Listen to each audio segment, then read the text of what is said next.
In 2012, the curriculum for the graduate program at Brigham Young University was updated. Although elements of managing risk were already sprinkled throughout the graduate curriculum, it was decided that it would be appropriate to dedicate an entire course to the topic. Thus, the new Managing Risk in Construction graduate course began. My name is Clifton Farnsworth. The purpose of this presentation is to share our efforts in developing and running our construction risk management course. Obviously, I can only hit on a few key points, so I would encourage you to refer to the paper for additional details. If you have further questions regarding this or the paper, please feel free to reach out to me. I'd be more than happy to further this conversation with you. Since this was a new course within the curriculum, we were tasked with developing this course from scratch. Suffice it to say that a great deal of thought and research went into this process. We first searched for a single textbook that could be used in this course. I'm not even certain that we knew exactly what we were looking for. I just know that after months of reading, we decided we were going to have to use multiple resources. I will say, however, that this research proved very beneficial in helping me put together a solid outline for what we did want to teach in the course. During this process, I stumbled onto the Construction Industry Institute. Many of you are probably already familiar with this group, but this was my first real exposure to that organization and their work. One of their research subject areas was exactly what we were looking for: managing risk in the construction industry. Not only were their tools and research reports applicable, but the CII allows academic institutions to use their material in the classroom free of charge. These materials contributed greatly to the development of the core content used in the course and continue to be used today. I should note that we also looked at the academic literature for anything that might discuss construction risk management courses taught at the graduate level. There were a couple of papers that discussed the importance of this type of course but provided little information regarding course content, learning objectives, or material used. A third source for helping guide the initial development included exploring similar courses already being taught in other institutions. These also served as a good source for ideas for what to include in our course.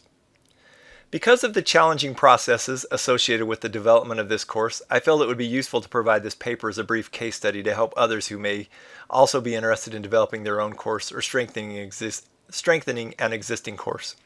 We spent a total of a year and a half in course development.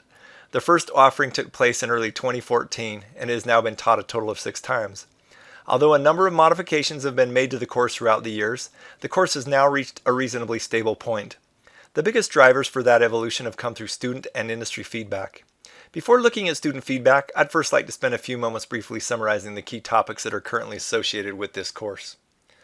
The first module begins with an introduction to identifying project risk and risk management principles and includes 3 essential outcomes: identifying risk, assessing that risk, and ultimately prioritizing that risk. Students are introduced to 3 different levels of analysis and prioritization. First, creating simple risk registers. Second, performing deterministic risk analysis. And third, performing probabilistic risk analysis. This includes learning to develop risk heat maps and developing a Monte Carlo probabilistic simulation. As students learn about project risk and risk management principles during this first module, a large, high-risk, heavy civil project is used as a case study. This ensures that students are learning with actual project information and construction documents. The focus is not so much on replicating exactly what happened on the project, but rather going through the thought processes and correct procedures associated with identifying, assessing, and prioritizing the risk.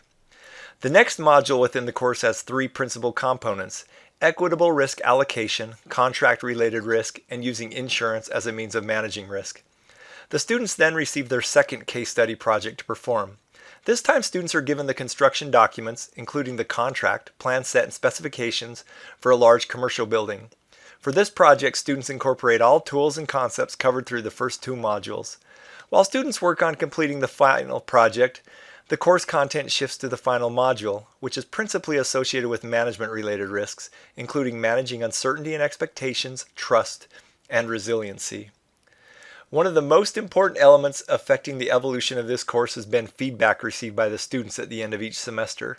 This data has been used to understand student perceptions regarding specific aspects of the course, including detailed feedback about the content covered, materials used, and the assignments given, specifically seeking to obtain both positive and negative perceptions. The principal purpose behind these surveys has been to better understand the student experience, to be able to make informed decisions regarding effective modifications of the course and continually strengthen it. Initially, students had a few negative comments regarding the CII resources used. For example, some of the reports were a little on the lengthy side and at times a little more theoretical than what students preferred. To counter this negative sentiment, I took more of an intentional reading approach. I found that targeting specific sections of the material worked better than simply asking the students to read the report. Additionally, it has been more effective to give the students an overview of the purpose behind the reading and what they were expected to get out of it. With this deliberate approach to using these resources, the feedback is now generally positive regarding CII materials. The book The Speed of Trust was added to the course within the most recent 2 course offerings. Much of the literature used in the class refers back to the communication-related issues as a principal contributor to the occurrence of risk events on construction projects. This book really offers the students a number of high-level practical ideas for more effectively interacting with others within the industry. The book provides the students with an overview of effective leadership principles and processes for overcoming the challenges associated with dealing with people. Students currently read the book, write a reflection paper about the book, and have an in-class discussion regarding how the book relates to construction risk management. Students have responded favorably to this assignment and indicated that it has become one of their favorite learning experiences in the course. Students have specifically noted that they like that there are 2 projects given in the class and that the first project is used in a step-by-step manner to help the students understand what the whole process looks like as the early course material is being taught. They further appreciate that the projects are dissimilar, one being a heavy civil project and the other a commercial project. Students have indicated that this forces them to continue to stretch themselves on the second project and not simply replicate what they did the first time through. Finally, students indicate that using actual projects is a practical way to explore project and process risk, analyze cost and mitigation strategies, and an effective way to learn how to use and apply risk tools. One of the key challenges regarding the projects regularly expressed by students is the inability to know what type of numbers are reasonable for different types of risk. This is an issue I haven't quite figured out yet. Unfortunately, determining realistic estimates for both the dollar and time values associated with specific risks requires a great deal of experience, something that students typically do not have. The course itself focuses more on the processes associated with identifying and analyzing risk than the actual magnitude of the cost and schedule contingency outputs, and students are graded correspondingly. On a positive note, at least the students are recognizing the necessity of providing confident, practical estimates, thus leading to realistic results.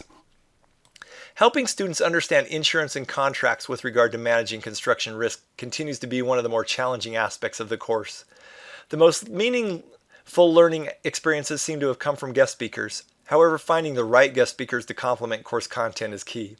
Students are almost always appreciative of a good guest speaker and count it as one of the better learning experiences of this semester. The key then is ensuring that all guest speakers are given specific direction about the learning outcomes to be achieved. I also like to ensure that guest speakers understand the context of how the topic relates to what we've been learning. There are 5 elements from this course that students consistently identify as having the most potential value for their careers. These really represent the perceived value that students have for this course. Number 1, thinking about managing risk in terms of including both threats and opportunities.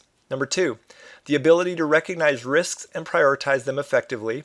Number 3, working to get the risk to the most effective party through partnering and other collaborative techniques.